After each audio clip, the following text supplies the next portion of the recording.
tonight, we'll travel across 4.5 billion years, from the first sparks of cosmic dust to the earliest signs of consciousness. If you're ready, let's begin this quiet journey through time. In the earliest quiet of the universe, before life, before memory, before even the simplest forms of awareness existed, there was only a vast and endless silence. A silence deeper than oceans, older than stars, stretching across the dark fabric of space. It was within this silence, in a drifting cloud of cosmic dust and gas, that the first invisible movements toward Earth's creation began. This cloud, made of hydrogen, helium, and the ancient ashes of exploded stars, floated aimlessly for millions of years. There was no direction, no intention, only the steady pull of gravity gathering particles toward an unseen center. As gravity tightened its grip, the cloud began to collapse inward, spinning faster and faster, flattening into a vast rotating disk of gas and stone. Heat grew at the disk's core. Pressure built, and in a moment of cosmic ignition, a sphere of blinding light burst to life. That sphere, burning with nuclear fire, was the newborn sun. Its birth reshaped everything around it. The leftover dust and rock fragments, still swirling in the sun's gravity, began to collide endlessly. Some collisions shattered them into smaller pieces. Others fused them into larger bodies, melting and reforming under intense heat. Over millions of years, these fragments grew, gathering material like silent snowballs drifting through space. Among these forming worlds, one body grew hotter, larger, and rounder, pulling more and more debris into itself. This glowing sphere, churning with molten rock, was the early Earth. But the Earth of this time was not blue, not calm, not gentle. It was an ocean of magma, a world of fire and liquid stone. Volcanoes thundered across its surface, casting fountains of molten rock into the air, painting the sky with thick clouds of toxic gas. The atmosphere, if it could be called that, was a suffocating mix of steam, carbon dioxide, methane, and the breath of erupting mountains. No oceans existed, no land, no sky as we know it, only a swirling haze of heat above a blazing surface. Yet slowly, over countless ages, this fiery world began to cool. A thin crust formed, fragile and cracked, breaking over and over as magma surged upward. Above this unstable surface, steam thickened the sky, rising, cooling, and gathering into immense clouds. When Earth's temperature finally fell enough, those clouds released their burden and rain began to fall. Not for days and not for months, but for thousands upon thousands of years, a relentless storm soaking the entire planet. The rain filled basins, carved channels, and created the first oceans. Water pooled across the cooling crust, becoming the great cradle where chemistry could awaken. In the depths of these early oceans, where heat from the Earth's interior rose, and minerals mixed freely, molecules drifted, collided, and bonded. Some bonds broke instantly, some held for moments, but one day, among countless random combinations, a molecule formed that could make a copy of itself. That single ability, simple yet extraordinary, was the birth of life. There was no thought, no movement, no awareness, only repetition, and in repetition, endless possibility. Life spread quietly, filling the oceans like a whisper carried by the currents. Some organisms learned to harvest sunlight, inventing photosynthesis, releasing oxygen as a byproduct. Oxygen first dissolved in the oceans, then escaped into the atmosphere, changing the sky, changing the chemistry of the world, changing the destiny of all life that would follow. The sky turned blue, the ozone layer formed, and for the first time, Earth became a place where complex life could take shape. Primitive nervous systems emerged, tiny threads of sensation and response, the early whispers of what would one day become thought. Over millions of years, life diversified and spread and complexified. Fish filled the seas, amphibians crawled onto land, reptiles claimed the forests and plains, and eventually dinosaurs came to rule the earth. For 160 million years, they dominated every environment, towering above all other creatures. But in the shadows, small mammals survived quietly. They were tiny, fast, and adaptable, with flexible diets, quick reflexes, and brains wired for learning. Still, beneath the reign of giants, they could not rise, until the sky itself changed everything. 66 million years ago, a colossal asteroid struck the Earth, unleashing a wave of destruction. Dust filled the sky, blocking sunlight. Of plants withered, and the food chain collapsed. The dinosaurs vanished, but the small mammals endured. They hid, adapted, ate what they could, and survived the darkness. Their survival would one day lead to us. With the dinosaurs gone, mammals spread across the planet. Earth's crust shifted and cracked, continents drifted, mountains rose, and climates changed. In East Africa, a great rift opened, drying forests, spreading grasslands, and forcing primates to leave. After the extinction of the dinosaurs, the Earth entered a new era, a quieter age, a time of healing and slow transformation. Mammals, once hidden in shadows and darkness, that began to spread across the changing landscapes of the planet. They crawled, climbed, ran, and adapted to every environment they encountered. Freed from the dominance of the giant reptiles, they explored forests, mountains, rivers, and open plains with new possibilities. Some grew larger, some grew faster, and some developed sharper senses, but among all these living forms, one branch carried something different. Not greater strength, not larger bodies, but minds that were slowly becoming more complex. These were the early primates, creatures with grasping hands, forward-facing eyes, and an unusual curiosity that pushed them to observe the world more deeply. Living in trees required coordination, memory, and awareness of depth and distance. Every leap from branch to branch, every reach for fruit, every movement through leaves and shadows activated networks in their developing brains. Over millions of years, climates shifted, forests expanded and then shrank, then expanded again, and primates continued to adapt. But a dramatic change began in East Africa, slowly reshaping the destiny of life on Earth. The planet's crust stretched and cracked, forming the Great Rift Valley, a massive geological scar that altered rainfall, dried ancient forests, and replaced them with wide grasslands. Primates, once surrounded by dense canopies, found their world opening into danger and opportunity. The branches where they once felt safe became scarce, forcing them to descend to the ground. On the plains, sharp-toothed predators roamed with speed and precision, and survival demanded new skills. Seeing farther became essential. Standing upright for brief moments allowed early hominins to scan the horizon, spot movement in tall grass, and sense threats before they arrived. These brief moments, generation after generation, slowly shaped their posture until standing upright became natural. 2 feet on the ground changed everything because upright walking freed the hands. Hands no longer needed for movement, it began to explore objects, lift stones, break branches, and test possibilities in the world around them. A stone was no longer just a stone, it became something to examine, to hold, to strike, and to shape.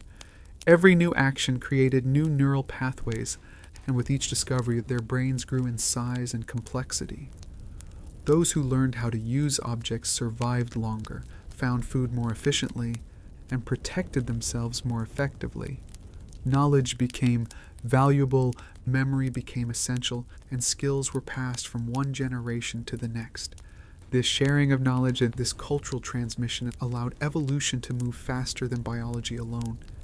As time passed, the early hominins formed small groups, moving together across the savannas, searching for water, tracking herds, avoiding predators, and learning from one another. Group living required communication, and communication required intention. Simple sounds turned into signals, signals into patterns, patterns into meaning. Meaning in turn forced the brain to grow even more. The world around them continued to change, with shifting climates, new landscapes, and unpredictable seasons.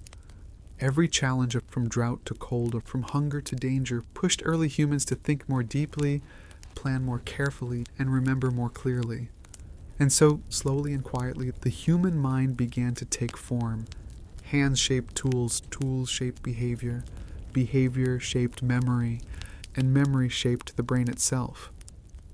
This silent partnership between Earth and early humans, between environment and mind, became the foundation of everything the human species would one day accomplish. The journey had only begun, and the mind, still in its earliest stages, was preparing for the greatest leap of all. As early humans continued their quiet struggle across the savannas, a new discovery began to reshape their destiny, a discovery so powerful, so transformative, that it would alter not only their bodies, but the very architecture of their minds. That discovery was fire. At first, fire was a distant and terrifying force, seen only in the flashes of lightning and the cracks of dry branches, the sudden blaze of a burning tree after a storm. Early humans watched fire with fear, but also with fascination, drawn to its warmth, its color, and its mysterious glow in the darkness. Over time, courage replaced fear, and curiosity replaced hesitation. Some groups began approaching fire after wildfires passed, touching warm stones, sifting through ashes, noticing that the animals killed by flames tasted different, softer, richer, easier to chew.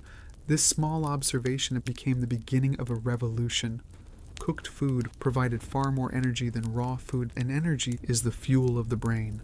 A larger brain consumes enormous amounts of energy, and cooked meat, roots, and plants allowed early humans to feed that growing organ more efficiently. With more energy available, their brains expanded, developing new pathways, new regions, and new ways of processing the world. Fire also changed daily life, extending the day into the night, creating a circle of safety, and drawing groups closer together. At night, predators avoided the flames, and humans gathered near the glowing warmth, sharing food, sitting together, and slowly learning to communicate. The night became a time for thinking, a time for observing, and a time for connecting. Around the fire, shadows danced across cave walls, and voices began to carry meaning. First came simple sounds, then repeated patterns, then symbolic noises that hinted at ideas, memories, and emotions. Fire did not only feed the body, it fed the mind. Sitting in the circle of light, early humans began to remember events more clearly, to share knowledge of water sources, of hunting grounds, of shelters, and dangers. The sharing of information required stronger memory, and stronger memory required a more advanced brain. Social life grew richer, more layered, more demanding. Suddenly it mattered who was trustworthy, who was brave, who was skilled, who was selfish, who was generous. These judgments were not simple reactions, but deep cognitive evaluations. The brain began to manage emotions differently, controlling anger, balancing fear, recognizing affection, and understanding subtle shifts in expression. Emotional intelligence became a key survival trait. As groups expanded, cooperation grew, and cooperation required intention, planning, and empathy. Empathy meant imagining what another individual might feel, and imagination opened doors to a new mental world. From imagination came creativity. From creativity came symbols, and from symbols came the earliest forms of language. Language reshaped the brain more profoundly than any tool ever could. To speak, they needed memory to control of the tongue and breath, muscles around the lips, and above all, a mind capable of turning thoughts into sound. Sound became meaning, meaning became shared understanding, and shared understanding became culture. Culture allowed knowledge to outlast the individual, to travel through generations, growing richer each time it was passed forward. The brain evolved to store more, to organize more, to imagine more, to plan further ahead. Fire lit the first sparks of this inner transformation, but the world outside was changing too, pushing the mind to grow in new directions. Rivers shifted, forests moved, animals migrated, and climates rose and fell in long ancient rhythms. Every shift demanded adaptation, and every adaptation demanded thought. Thought demanded memory, and memory demanded a bigger brain. This loop of challenge and response, pressure and adaptation shaped early humans into creatures whose minds were no longer tied only to survival. They began to reflect, to wonder, to question, and to make sense of the world around them. The night sky, once just a glittering canopy of light, became a canvas for meaning. The sun's movement, the moon's cycles, the turning of seasons, the patterns of stars, all began to speak to the human mind. They were no longer simply surviving, they were beginning to understand. And in this understanding, the foundations of consciousness were being laid. The mind, still young, still forming, was preparing for its greatest leap. A leap that would come with the rise of true language, symbolic thought, and the dawn of human identity. The story of the brain was accelerating, and the world, both outside and inside, was changing forever. As early humans continued to evolve, Their world became not only a place of physical survival, but a stage of increasing social complexity. Every interaction, every gesture, every shared moment in the group began shaping the growing architecture of the human mind. Living in larger groups required more than strength or speed, it required understanding. Understanding others, understanding situations, and understanding emotions. This new environment demanded a sharper social intelligence. Early humans had to remember faces, recognize allies, identify rivals, and predict the behavior of individuals in their group. This meant that memory had to expand beyond simple survival tasks. It needed to include relationships, hierarchies, trust, and social patterns. Each individual became a puzzle that the mind needed to read. A raised eyebrow, a subtle movement of the shoulders, a shift in tone, these small signals began carrying meaning. Meaning demanded interpretation, and interpretation demanded a more advanced brain. The emotional centers of the brain grew alongside the regions responsible for logic, planning, and long-term memory. Anger had to be controlled, fear had to be regulated, and cooperation had to be maintained. A single act of aggression could fracture a group, and a fractured group meant lower chances of survival. So emotional discipline became essential. This discipline stimulated the development of the prefrontal cortex, the part of the brain responsible for reflection, judgment, self-control, and understanding consequences.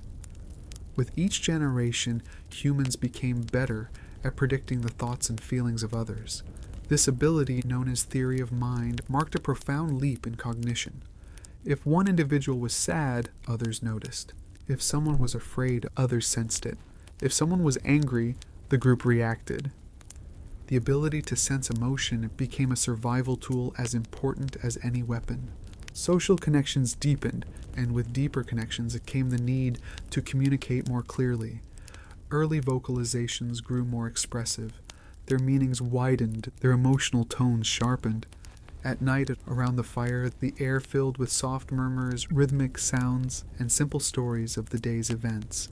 These fire-lit conversations were the seeds of language. Language strengthened memory because once ideas could be spoken, they could be shared. Once they could be shared, they could be remembered. Once they could be remembered, that they could be passed on. This was the beginning of tradition, and tradition was the beginning of culture.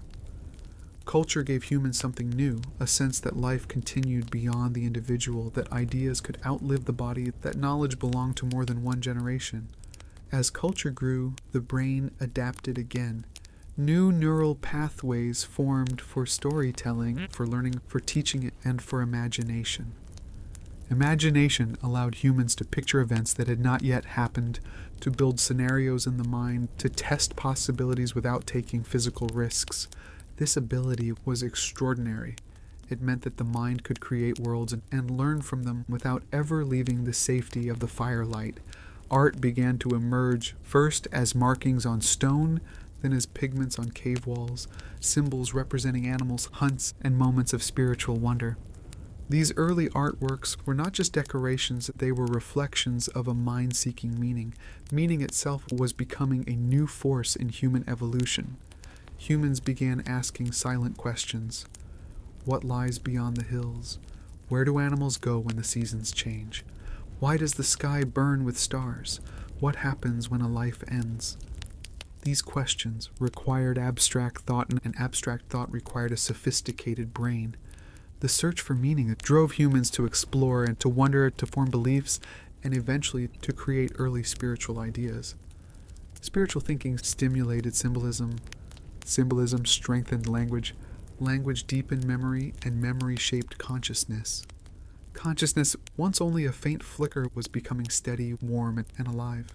Early humans began to understand themselves as individuals within a group, as living beings within nature, as minds capable of thought and purpose. This awareness marked a turning point. The brain was no longer reacting only to the world. It was beginning to interpret it, shape it, and question it. The body evolved slowly, but the mind was accelerating. Ideas spread faster than genes, and culture grew faster than evolution. Humanity stood at the edge of a new age, carrying within its mind the sparks of logic, emotion, memory, culture, and imagination. The journey toward full awareness was now unstoppable, and the transformation of the human brain was only just beginning. As early humans stepped deeper into their evolving world, their hands and minds began forming a partnership unlike anything seen before. Tools, once simple stones picked up by chance, were becoming shaped objects created with intention. A sharp edge was no longer an accident, it was a goal. A pointed tip was no longer a lucky break, it was a design. Each improvement in tool-making required a clearer understanding of cause and effect, a stronger memory of what worked, and a deeper imagination of what could be. This was the birth of intentional craftsmanship. To craft something, humans needed to visualize the final shape, hold that image in their mind, and then guide their hands toward that idea.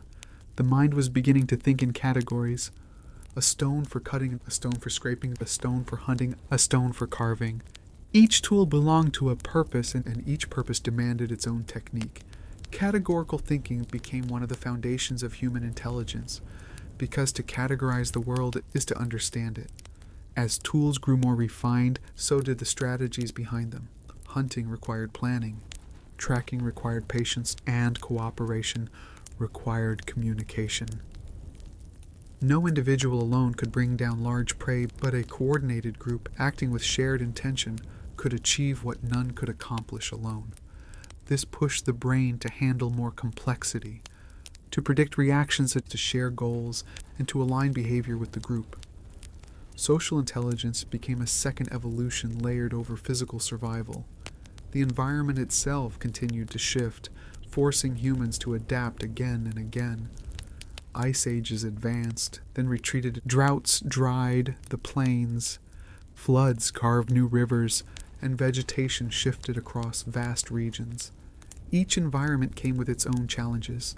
Cold demanded shelter and fire, heat demanded water and mobility, scarcity demanded innovation, and abundance demanded cooperation. In every case, the mind responded by growing. Problem after problem, generation after generation, reshaped the cognitive landscape of humanity. With each challenge, new neural pathways formed, new behaviors emerged, and new memories were stored. Memory became a survival tool as important as strength, because remembering the past meant preparing for the future. Humans learned which plants healed wounds, which berries were poisonous, which animals migrated with the seasons, and which areas offered safety during storms. This knowledge, stored within the mind, was then passed to the next generation. Culture became the invisible inheritance, a memory of 100 lifetimes that compressed into stories, habits, and shared practices. No longer did each generation begin from zero. They started with the wisdom of those before them and built upward. This acceleration had allowed the brain to evolve culturally far faster than biology alone could manage. As culture grew richer, social groups became more organized. Some individuals specialized in certain tasks. Some excelled in tracking animals, others in crafting tools, others in navigating the land, others in caring for the young, and others in understanding plants and seasons. Specialization required trust, and trust required emotional awareness. Humans had to know who was reliable, who was skilled, who was deceitful, and who was loyal. This emotional mapping of the group forced the brain to understand subtle differences between individuals. Facial expressions, voice tone, and gestures, and posture all became signals the mind had to decode. The more signals there were, the more the mind expanded to interpret them. At the same time, language continued to grow. Sounds turned into names, names turned into ideas, ideas turned into concepts, and concepts turned into shared understanding. With language, humans no longer reacted to the world as they described it. They shaped it with words, and through words, they shaped their own thoughts. Words allowed reflection, and reflection allowed self-awareness. Self-awareness deepened consciousness, and consciousness gave rise to meaning. Meaning became the quiet force behind human behavior. It guided decisions, inspired cooperation, and shaped beliefs. It also prepared the mind for the final stages of its great transformation, a transformation that would lead to art, ritual, abstract thought, and eventually the birth of modern humanity. The brain was no longer just a tool of survival. It was becoming a tool of imagination, capable of creating the world not only as it was, but as it could be. This shift from reacting to reality to envisioning new realities was one of the greatest leaps in the history of life. The next chapters of humanity would be written not only by evolution, but by the mind itself. As early humans continued their slow rise, the world around them began shifting once more, creating new challenges, new opportunities, and new paths for the evolving mind. Continents drifted, climates shifted in long, ancient cycles, and landscapes transformed across thousands of kilometers. Grasslands spread across Africa, forests retreated, mountains rose higher, and coastlines reshaped themselves under the pressure of ice and time. Each new landscape asked a new question of the human mind, and each question forced the mind to grow stronger. Humans began to travel farther than ever before, moving through valleys, across rivers, over plains, and into forests they had never seen. Migration was not a single event, but a slow, steady movement across generations, driven by hunger, curiosity, and changing seasons. Every new land required new strategies. Some regions were cold, demanding thicker clothing, better shelters, and stronger fire-making skills. Other regions were hot, requiring knowledge of water sources, shade, and long-distance endurance. Each adaptation shaped the brain in subtle but powerful ways. Cognition became more flexible, memory became more layered, and problem-solving became more refined. Humans now needed to remember migration routes, track animal patterns, and predict the behavior of weather and seasons. This required long-term planning, the ability to think months or years ahead, far beyond the instincts of ordinary animals. The mind was expanding not just in power, but in time. Time itself became something the mind could hold, stretch, and examine. As humans traveled, they encountered new animals, new plants, new dangers, and new possibilities. Observing nature became a vital skill. They learned which animals migrated, which plants healed, which ones poisoned, where rivers flooded, and where storms gathered. This deepening connection with the natural world forced the brain to build complex maps of memory. Memory was no longer just a record. It became a tool for prediction. Prediction shaped decision-making, and decision-making shaped intelligence.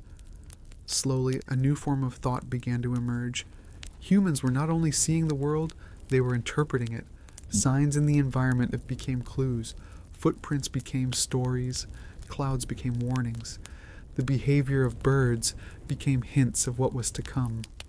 The mind was learning to see patterns, and pattern recognition was one of the greatest leaps in cognitive evolution. Patterns allowed humans to link the past to the present, and the present to the future. This link was the foundation of logic. Logic gave rise to problem-solving, and problem-solving kept humans alive. As humans moved across the world, groups grew larger, cultures diversified, and knowledge accumulated. Some groups learned to fish in rivers, others tracked herds across endless plains. Others lived in forests, gathering fruits and roots. And each environment shaped the brain in its own way. The diversity of experiences created diversity in thought. Differences in lifestyle formed differences in memory, and differences in memory formed differences in culture. Culture became a second form of evolution, running parallel to biology but moving much faster. As humans encountered new landscapes, they created new tools, new shelters, and new strategies for survival. This flexibility was unlike any other species. Other animals adapted slowly through genetic change, but humans adapted through learning. A single lifetime could reshape the knowledge of an entire group. This ability to adapt through knowledge rather than mutation became the defining trait of humanity. And with it, the brain grew more powerful, not only in size but in organization. Memories were stored more efficiently, ideas connected more easily, and the mind became capable of holding multiple thoughts at once. This was the beginning of complex thought. Complex thought allowed humans to plan hunts, coordinate movements, and predict dangers long before they arrived. It also allowed them to wonder. Wonder was a new emotion, a quiet curiosity that pushed the mind beyond survival. Why do seasons change? Why do stars move? Why do animals behave the way they do? From wonder came reflection. From reflection came the first seeds of abstract thinking. Abstract thinking allowed humans to imagine things they could not see, to understand ideas beyond the present moment, to picture events not yet real. This was the foundation of imagination. And imagination would one day lead to art, ritual, spirituality, and the creation of symbolic worlds. The journey across the earth was shaping not only human bodies, but the very architecture of the mind. Step by step, generation by generation, the brain was preparing for its next great leap, a leap into symbolic language, collective identity, and the dawn of human meaning. The story of consciousness was entering a new chapter, quietly, slowly, as early humans continued their long walk across the ancient world.